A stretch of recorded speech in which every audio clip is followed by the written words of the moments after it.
ভালো করে দৌড় পড়তে পারে না। এই রকম ছাগল যদি আর একটা ছাগলের দড়ি হাতে ধরে আর নিজের বউটাকে বগলে ধরে মসজিদের সামনে দিয়ে যাবার সময় মসজিদ দিকে একটু লজ্জাও করলো না, তো আল্লাহকে কি বুঝতে চাইলো? তোমার মতো আল্লাহকে আমি পরোয়াই করি না, আমার বাবা আছে। কে আছে? জোরে বল, কে আছে? আমার বাবা আছে।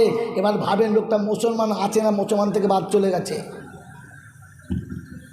ও তো প্রমাণ করে দিয়েছে যে মসজিদের সামনে দিয়ে গিয়ে লজ্জা না করে, মাথা নিচু না করে, ভয় না করে দ্বিধাহীন চিত্তে চলে গেছে। আর যাবার সময় 5 জনকে ডেকে নিয়ে গেছে আর বলে গেছে, চ আমি যাচ্ছি, তুইও চ। এই মুসলমানকে আর মুসলমান বলা যাবে কিনা আপনি ভাবেন, আমি আর বলবো না। ও তো আল্লাহর ঘর সামনে বলেই দিয়েছে, আমি তোকে পুচ করি না, তোকে আমি পুচি না, আমার বাবা আছে। তো রব্বে জুল জালাল বলে, আমি আল্লাহ তোর দরকার নেই, তোর বাবার দরকার না, তো যা বাবার কাছে। তবে শুনে রেখে দে, আমার কাছে আসতে হবে, তোর বাবার কাছে যেতে পাবি না। যে বাবার সারা জীবন বুড়ো আঙুল চুচেছিস, যে বাবার কবরের উপরে শুয়েছিস, যে বাবার কবরের উপরে খুব খৈচুর ছড়িয়েছিস, যে বাবার কবরের উপরে মালা চড়েছিস, মরার পরে কোন বাবা তোকে পায়ের কাছে জায়গা দেয়? আমি আল্লাহ তোকে একবার দেখব, কারণ আমার কাটাকড়ায় তোকে আসতেই হবে। ইন্না ইলাইনা ইয়াবাহুম সুম্মা ইন্না আলাইনা হিসাবাহুম। এই কাটাকড়া তোকে ঢুকতে হবে, আর আমি আল্লাহ তোকে ধুনে দেবো, কথা দিচ্ছি। নবীকে বলছি, নবী বলে দেয়, ইন্না ইলাইনা ইয়াবাহুম সুম্মা ইন্না আলাইনা হিসাবাহুম। সেদিন জিজ্ঞাসা করবো, তোকে বানিয়েছে তোর কোন বাবা? তোর চোখ দিয়েছে কোন বাবা? যে পা দিয়ে হেঁটে গেছে পা তো দিয়েছিল কোন বাবা? যে মুখ দিয়ে কথা বলছে মুখটা দিয়েছে তোর কোন বাবা? যে হাত দিয়ে ফুলের মালা চাপিয়েছিল ওই হাতগুলো দিয়েছিল তোর কোন বাবা? আমি আল্লাহ, আমি আল্লাহ, আমি আল্লাহ, আমি আল্লাহ। আর একটু বিরিয়ানি করো, জ্বলন্ত তোমার। ওই বাবাজিরা, আমার আল্লাহওয়ালা ভাইরা, জ্ঞানীজনরা, শুধু মানুষেরা, আল্লাহ পাক বলে সব কিছু আমার নিয়ে আমার বাবার উপরে টান, যাও চলে যাও। ইন্না ইলাইনা ইয়াবাহুম। যখন মরণের সময় আসবে, গলায় ঘর ঘর করবে, তখন বলি, বাবা বাবা, কলমা পড়বি না। যদি মুসলমান হতো কলমা পড়বি না, কারণ তুই তো কলমার থেকে বাবা পছন্দ করিস। বাবার নাম করে বলবি, বাবার নাম করে ফুঁক দিবি, তোর বাবার নাম ধরে ফুঁক দিবি। যখন মাটি দিবি তো মিনহা খালাকনাকুম বলবি না, মিনহা খালাকাল বাবা বলবি, যে আমার বাবা আমাকে বানিয়েছে বলবি। ওই বাবাজিরা, আমার আল্লাহওয়ালা ভাইরা, যে খোদা তোমাকে বানালো সেই খোদার নাম দিয়ে শুতে লজ্জা লাগলো না? লজ্জা লাগলো না? এখন মরার পরে খোদা মনে পড়েছে? গোটা জিন্দিগিতে খোদা মতো তখন বাবা ছিল, তো মরার পরে বাবাকে ডাকো, যাও। গোটা জিন্দিগি ভর লোককে ধাপ্পাবাজি দিয়ে চলে গেল, আরে বোকা, তাতেই পাগল হয়ে গেল। আমার বাবা আছে, আমার বাবা আছে। আমার বাবাজিরা আমার শোনাচ্ছেন বন্ধুরা, এই জন্য দোহাই দিয়ে বলে গেলাম, যদি মুসলমান হয়ে মরতে চাও, মানুষ হয়ে মরতে চাও, তাহলে কোরআন মাঝখানে ধরে নাও, কোনো বাবা আসবে না। কারণ কোরআন শুনতে আমি থাকলে ওখানে বাবা থাকে না। মন থাকবেন চাল্লা, মন থাকবেন চাল্লা। আরে বাবা আছে। কার কার বাবা ধরার ইচ্ছা আছে হাত তোলেন। কার কার বাবার হাত ধরে জান্নাতে যাওয়ার ইচ্ছা আছে হাত তোলেন। একজনও নাই, আমি আছি। এবারে বলেন আমি আছি যখন, এবার বলেন যে বাবার হাত ধরে কে কে যেতে চাচ্ছে জান্নাতে? তোলেন। এ মনে করছে এতক্ষণে বলছিলাম ওটা বন্ড বাবার কথা, ওরে বোকা, আসল বাবার কথা বলছি। বল না, বাবার হাত ধরে কে কে যাবি? হাত তোলেন। আলহামদুলিল্লাহ তুলেছে, তুলেছেন তো? তো আজ থেকে নিয়ত করে নিন, জীবনে যতদিন বাঁচবো সকাল বিকাল নিজের জন্ম দেওয়া বাপের হাত ধরে পথে ঘুরবো, লোকে যেন বোঝে আমি বেটা আর ও আমার বাবা। আমি যখন অসুস্থ ছিলাম, আমি যখন ছোট্ট ছিলাম, আমার বাবা যেমনি আমার হাত ধরে পাড়ায় পাড়ায় ঘুরিয়েছে, সাথে করে নিয়ে গেছে, আমার বাবাকে আমি একটু ওইরকম হাত ধরে ঘোরাবো ইনশাআল্লাহ? পারবো? লজ্জায় মরে যাব, পারবো? আমি যতবার বিছানায় ঘুমিয়ে গেছি, আমার বাপ যতবার রিস্কা ঠেলে বাড়ি এসেছে, দরজার কাছে এসেই বলেছে, কই গো জয়নাল নাই? বলছে ঘুমিয়ে গেছে। তাড়াতাড়ি করে, তখনও ভালো করে হাত পা ধোয় নাই, কোনো রকমের মুখে পানি দিয়ে ছুটে গিয়ে কপালে হাত দিয়েছে, ছেলেটা ঘুমাচ্ছে, মশা লাগবে, মশারি দাও নাই, ছেলেটাকে গামছাতে হাওয়া করছে, নিজের গোটা শরীরটা ঘামে ডুবে বটকা বটকা গন্ধ করছে। একবার গামছার হাওয়াটা নিজের গায়েতে না মেরে তোমার আর আমার গায়েতে মেরেছে যে বাবা। বলেন জিন্দিগিতে কথা দেন আজকে জলসায় বসে যে আজ থেকে বিছানায় শোয়ার আগে আমার বাপ যেখানে শুয়ে আছে একবার গিয়ে দেখে শোবো যে আব্বা কেমন শুয়ে আছে আর কীভাবে শুয়ে আছে। বলেন বাপের দেখে শোবে ইনশাল্লাহ। কথা বলেন যদি বাপের হাত ধরে জান্নাতে যেতে চান। আয় মুসলমানের ছেলে, আল্লাহ পাক আপনাকে শুনিয়েছিল ওয়াহফিজ লাহুমা জানাহাতুল্লি মিনার রাহমা ওয়াকুর রাব্বিরহামহুমা কামা রাব্বায়ানি সগীরা। ঠিক যেমনি করে তোমার বাপ তোমাকে বুকের ভিতরে রেখেছিল তুমি তোমার আব্বাকে বুকের ভিতরে রেখে দাও। ও আমার আল্লাহওয়ালা ভাইরা, ও আমার জ্ঞানীজনরা, বুদ্ধিজীবীরা, ও আমার সোনামণি মায়েরা বোনেরা, আজকে শুনে দিয়ে চলে যাচ্ছি।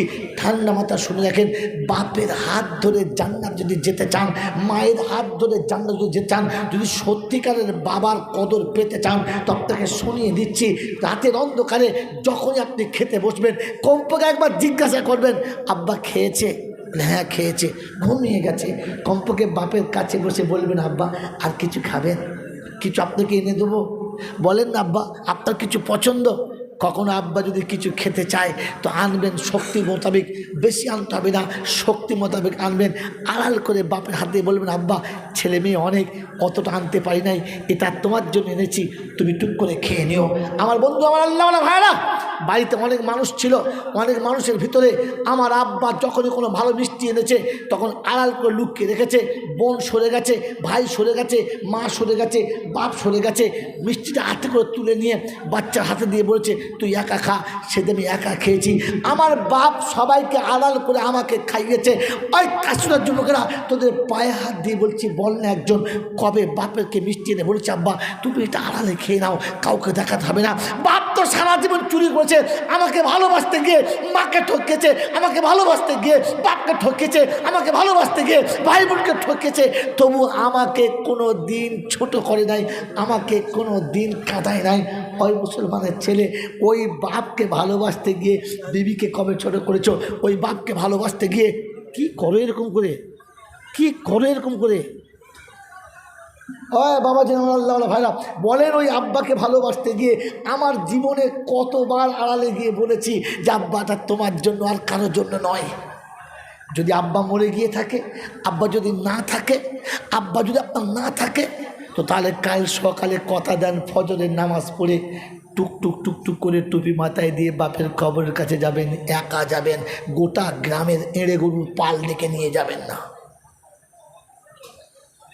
একা যাবেন। বাপের কবরের কাছে গিয়ে আস্তে করে বসবেন, মায়ের কবরের কাছে বসবেন।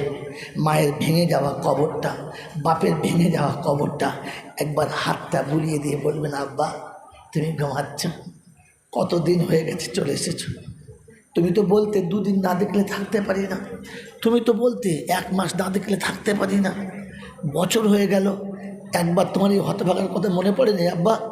তাই তুমি যাও নাই বলে আমি চলে এসেছি। আজ এসেছি তোমার কবরের কাছে।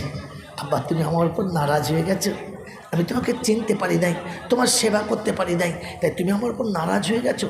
আব্বা আমাকে ক্ষমা করে দাও, আব্বা তুমি আমাকে ক্ষমা করে দাও। এরপর আল্লাহ দরবারে হাত তুলে বলো রব্বিরহামহুমা কামা রাব্বায়ানি সগীরা।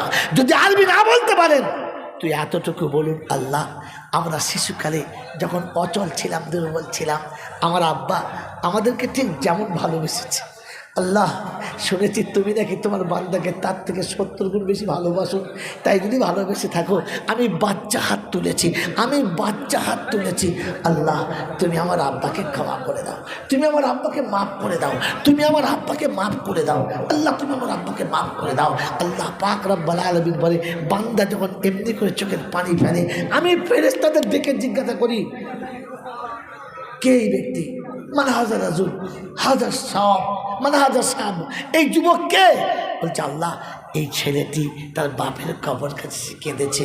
বলে ঠান্ডা মাথায় ভেবে বল, একটু বুঝে দেখে বল। বলছে আল্লাহ সত্যি বলছি, বাপের কবরের কাছে দাঁড়িয়ে কেঁদেছে, তাই বাপের কান্নার সঙ্গে বেটার কান্না জুড়ে গেছে। আল্লাহ পাক রব্বুল আলামিন বলে সারা দুনিয়া দেখেছে ছেলে বাপের পায়ের কাছে এসে কাঁদছে, আমি আল্লাহ দেখেছি আমার বান্দা জান্নাতের দুয়ারের কাছে এসে কাঁদছে। তোরা সাক্ষী তার যে আমার জান্নাতের দুয়ারের কাছে এসেছে, আমি তার জীবনের সমস্ত গুনাহগুলোকে মাফ করে দিয়েছি, ক্ষমা করে দিয়েছি।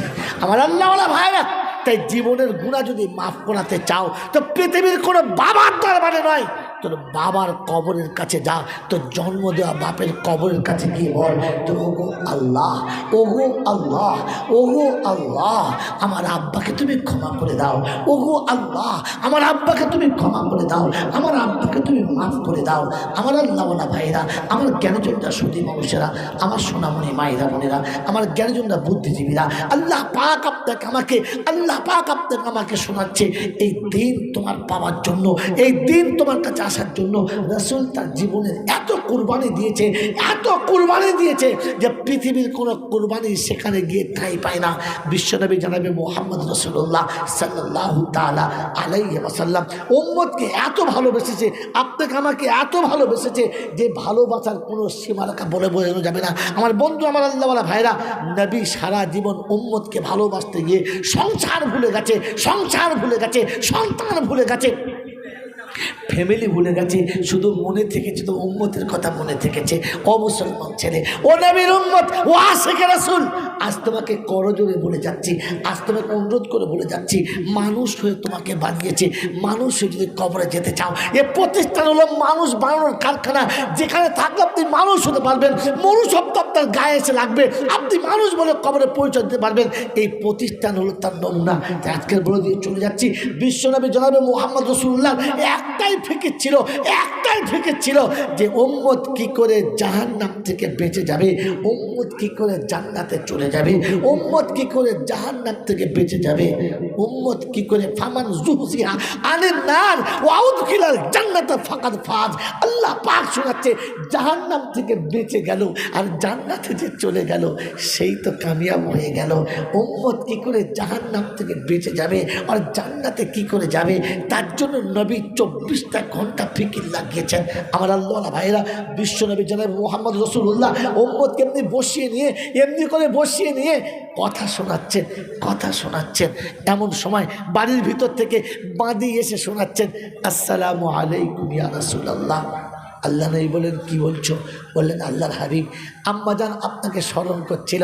ওই কাস্টরা যুবকেরা বাঁধি এসে নবীকে সালাম দিচ্ছিল। আমাদের বিবিরাও আমাদের সালাম দেয় না, আর আমরাও বিবিদের সালাম দিই না। মনে হচ্ছে দিই মনে হচ্ছে আমরা বিবিদেরকেও সালাম দিই না, আর আমাদের বিবিরাও ভুলে গেলে আমাদেরকেও সালাম দেয় না। ও বাঁধি সালাম দিচ্ছে, আম্মাজান আপনাকে স্মরণ করছিল। আল্লাহ নবী বলেন একটু বাদে আসছি, যাও ভিতরে যাও, একটু বাদে আসছি। রাসূল উম্মতের সঙ্গে কথা বলতে বলতে বিস্মরণ হয়ে গেলেন, ভুলে গেলেন। আমার আল্লাহওয়ালা ভাইরা, দীর্ঘক্ষণ পরে আম্মাজান মারিয়া কিবতিয়া বাদীকে বললে আর একবার যাও, মনে হচ্ছে আল্লাহ রাসূল ভুলে গেছে। আবার এলেন আর বললেন আসসালামু আলাইকুম ইয়া রাসূলুল্লাহ, আম্মাজান একটু আপনাকে স্মরণ করছিল। নবী বললেন হ্যাঁ ঠিক আছে আসছি, যাও ভিতরে যাও। চলে গেলেন। কিন্তু উম্মতের ব্যথা হৃদয়ের উপরে এতটা বেঁধে গেছে যে ওই উম্মতের ব্যথা এতটা চাপ করে দিয়েছে যে বাড়ির কথাটা ভুলেই গেছে। অনেকক্ষণ পরে আম্মাজান শোনাচ্ছেন, মনে হয় ভুলে যাচ্ছেন। বাঁদিকে বলছে যাও গিয়ে বলো মেহমান চলে যাবে, আপনাকে একবার দেখা করে যেতে চাচ্ছে, একবার দেখা করে যেতে চাচ্ছে।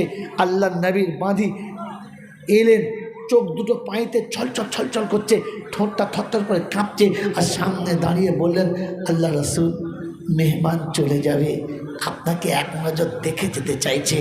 আল্লাহ রাসূল সাহাবীদের বলেন অল্প সময় অপেক্ষা করো, আমি আসছি। ভিতরে চলে গেলেন। আম্মাজান মারিয়া কিবতিয়া দুধের বাচ্চা কোলে থেকে তুলে নিয়ে স্বামীর কোলে দিলেন, নবীর কোলে দিলেন, আর বললেন আল্লাহর হাবিব মনে হচ্ছে মেহমান চলে যাবে, আর বেশিক্ষণ থাকবে না। মা বুঝতে পারছে বাচ্চা মারা যাবে আর বাঁচবে না, তাই তাড়াতাড়ি নবীর কোলেতে দিয়েছে। যেমনি কোলে দিয়েছে, বাপের মুখ দেখে বাচ্চা আব্বা বলে হিচকে তুলেছে, আর আজরাইল এসে হাতটা এসে সিনার ওপরে নেমে গেছে, পায়ের দিকটা অটোমেটিক টলে গেছে। আল্লাহ নবী বুঝলেন বাচ্চা দুনিয়া থেকে চলে যাচ্ছে। আজরাইল সামনে বসে আছে, বাচ্চার জান যখন চলে যাচ্ছে, আল্লাহ নবী বাচ্চার মুখের দিকে তাকিয়ে আছে, চোখ দিয়ে top top top top top top করে পানি পড়ছে।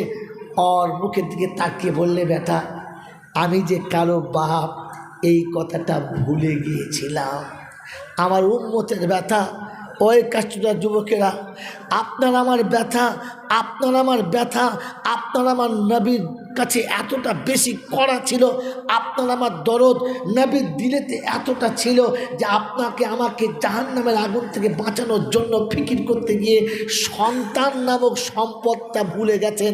আল্লাহ নবী বাচ্চার মুখের দিকে তাকাচ্ছেন, বলছে বেটারে একটু আগে এলে, প্রথম ডাকে এলে তুই আমাকে আব্বা বলে ডাকতে পেতিস, আর আমি তো ডাকটাও শুনতে পেতাম, কিন্তু জীবনে আব্বা ডাকার কোনো দিন শোনা হবে না। বাচ্চার মুখের দিকে তাকিয়ে আছে, চোখ দিয়ে পানি টপ টপ টপ টপ করে পড়ছে। বিশ্বনবী জানাবে মুহাম্মদ রাসূলুল্লাহ চোখ ভরা পানি দেখে সাহাবীরা অবাক হয়ে গেলেন, স্তব্ধ হলেন, কিচ্ছু বললেন না। আল্লাহ নবী গোসল দিলেন, কাফন পরালেন, দাফন দিলেন, আর দাফনের পরে এসে মদিনার মসজিদে বসেছে, একদম স্তব্ধ চুপচাপ বসে আছে, মনটা একটু ভার, মাথাটা নিচে করে বসে আছে। সাহাবীরা পাশে বসে, একজন সাহাবী বললেন, আল্লাহর হাবিব বেয়াদবি হলে মাফ করে দেবেন, একটা কথা জিজ্ঞাসা করব। বললে কি? আল্লাহর হাবিব আপনি বলেছেন ইন্নাল মাইয়িতা ইউআযিবু বিবুকাই আহলিহি, আত্মীয় স্বজনের কান্নার কারণে মাইয়েতকে কৈফিয়ত দিতে হয়, ওখানে প্রশ্ন জবাব দিতে হয়, মাইয়েতের কষ্ট পেতে হয়। কথাটা বললেন ঠিক। আল্লাহর হাবিব যদি ঠিক হয় তাহলে ভাইজান যখন মারা গেলেন আপনার চোখ ভরা পানি, টপ টপ করে পানি আসছিল, এখন কোনটা ঠিক বুঝবো, চোখের পানিটা না মুখের কথাটা? আল্লাহ রাসূল বলেন দুটোই ঠিক, দুটোই ঠিক, কোনোটাও ভুল না। বলি আসলে বুঝতে পারলাম না। বললে শোনো, পৃথিবী থেকে বাচ্চা চলে যাবে, বাপ কাঁদবে না তাই হয়, বাচ্চা চলে যাবে, মা কাঁদবে না তাই হয়। আমি যেটা বারণ করেছি সেটা নাম ধরে শুরু করে করে গীত গাওয়ার মতো কাঁদতে বারণ করেছি, চোখের পানি ফেলতে বারণ করি নাই। বাচ্চা চলে গেলে বাপের চোখ দিয়ে দর দর করে পানি আসবে, বাপের চোখ বাপের বেটার মুখের দিকে পড়বে, কলিজা ফেটে যাবে। বাচ্চা চলে গেলে মায়ের চোখ দিয়ে পানি দর করে আসবে, পৃথিবীর কেউ আটকাতে পারবে না। তবে কবরের কাছে দাঁড়িয়ে চিৎকার মেরে কাঁদবে না, যাকে পাবে তার গলা ধরে চিৎকার মেরে কাঁদবে না, এটা বারণ করেছি। আর্তনাদ করবে না, তবে চোখের পানি ফেলবে। যখন সে নামাজে দাঁড়াবে ডুকরে ডুকরে কাঁদবে। আল্লাহ নবী সাল্লাল্লাহু আলাইহি ওয়াসাল্লাম বলেন যে বাচ্চা চলে গেলে মা কাঁদবে।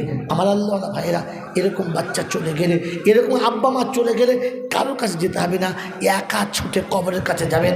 বাড়িতে 10টা ফকিরকে খাওয়াবেন, 10টা মিসকিনকে খাওয়াবেন, 10টা মিসকিনকে খাওয়াবেন, সেই সাথে 20টা আলেম ওলামাদের খাওয়াবেন, 20টা তালেব ইলমদের খাওয়াবেন। আর 20টা তালেব ইলমকে খাওয়ানোর পরে ওরা যখন খেতে বসে যাবে, ওরা যখন খেতে শুরু করবে, ওরা যখন খাওয়া চালু করবে, ঠিক সেই সময়তে আপনি টুক করে উঠে যাবেন, সোজা কবরের কাছে চলে যাবেন।